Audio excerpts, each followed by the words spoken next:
पहले हमने सुना। सम्मानित मंच के आदेशानुसार और आप सबके बल से मैं यहाँ खड़ी हूँ और मैं भी उसी जिद के लिए अड़ी हूँ जो नारा माननीय मोदी जी ने दिया है कि अब की बार 400 फिर एक बार मोदी सरकार।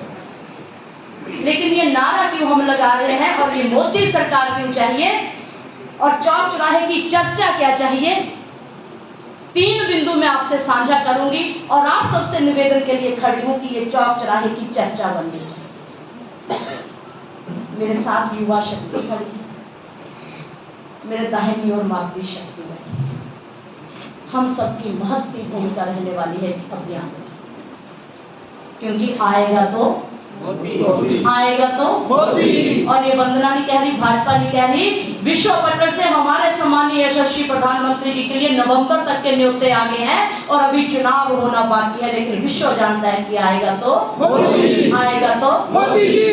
तो एक मैं प्रसंग का आपको ध्यान आकर्षित करना चाहूंगी कि राम सेतु का निर्माण हो रहा था, नल नील कुशल इंजीनियर थे, हनुमान की सेना लाखों करोड़ों में थी और राम जैसा नेतृत्व सुप्रवीण के लिए खड़ा था, लेकिन एक जीव गिलहरी ने भी अपना योगदान दिया था। हम सब गिलहरियां हो सकती हैं, लेकिन अपनी सामर्थ्य करना नहीं।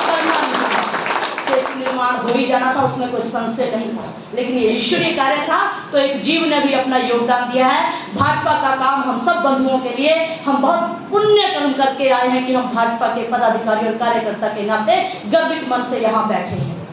इसलिए ये अनुकूल परिस्थिति खोनी नहीं है, किसी ने अपनी सामर्थ्य से कम करना नहीं है, जितना अपना सामर्थ्य है। माननीय मोदी जी ने आप सबको प्रणाम भेजा था, जय श्री राम भेजा था और एक निवेदन भेजा था कि मेरा कोई भी कार्यकर्ता 100 दिन सोएगा नहीं, और उन्होंने कहा था कि मेरा कार्यकर्ता अगर 10 घंटे मेरे लिए काम करेगा तो मैं उनके लिए 14 घंटे काम करूंगा, अगर वो 14 घंटे काम करेगा तो मैं 18 घंटे काम करूंगा। लेकिन मुझे लगता है अब तो 50 दिन निकल गए हैं, केवल मात्र शायद 50 ही दिन रहे हैं।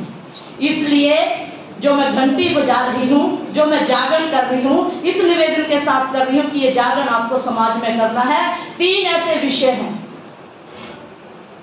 जिसकी जिम्मेवारी हमें यहाँ से लेकर जानी। मंच से हमने बहुत सुना, विश्लेषण कीजिए 4 से 14 हम कहाँ थे और 14 से 24 हम कहाँ आ गए। समय कम है और आपको काम में जुटना है।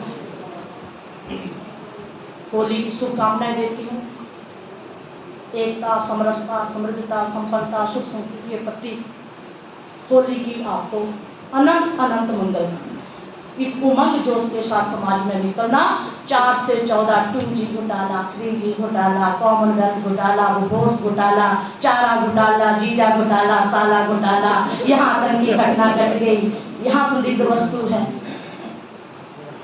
और 14 से 24 मेरा भारत G20 की अध्यक्षता कर रहा है।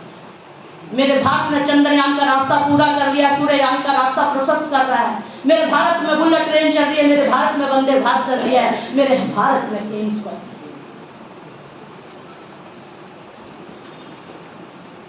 लेकिन इतना सब होते हुए मेरे भारत में एयर स्ट्राइक, सर्जिकल स्ट्राइक हो रही है। मेरे सैनिकों के पास अब बुलेट जैकेटें हैं, स्नो शूज हैं। मेरे सैनिकों को अब अनुमति है प्रतिक्रिया करने की। लेकिन ये सब होते हुए भी 3 विषय जिनको लेकर हमें समाज में, पुलवामा की घटना घटी, मेरा यशस्वी नेतृत्व व्यथित हुआ, वेदना में आया, बड़ी धीमी सी आवाज में अंदर से वेदित होके ये शब्द हमारे कान में गूंजते रहने चाहिए, उनका चित्र हमारी नजरों के सामने रहना चाहिए। तब होश आएगा हम बैठे कौन है, तब जोश आएगा और तब इन आतताई विचारकों पे आक्रोश आएगा और उस उमंग के साथ हम निकल पाएंगे। जब मेरे शीर्ष नेतृत्व ने ये कहा आपने बहुत बड़ी गलती कर दी, याद है, सबको याद होगा, आपने बहुत बड़ी गलती कर दी।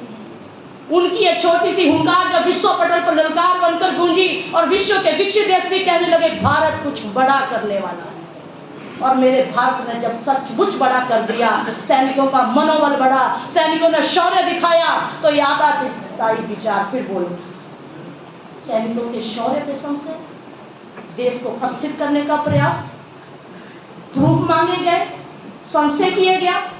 राजनीति एक तरफ है, देश एक तरफ है। हमारे लिए राजनीति सेवा का माध्यम है। हमारा संकल्प है माँ भारती को विश्व पटल पर उसी तेजस्विता के साथ सिंहारूढ़ करना।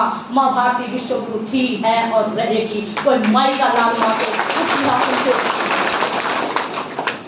ये कैसा विचार परंपरा है हमारे? ये कैसे लोग सत्तासीन थे? कोविड जैसी वैश्विक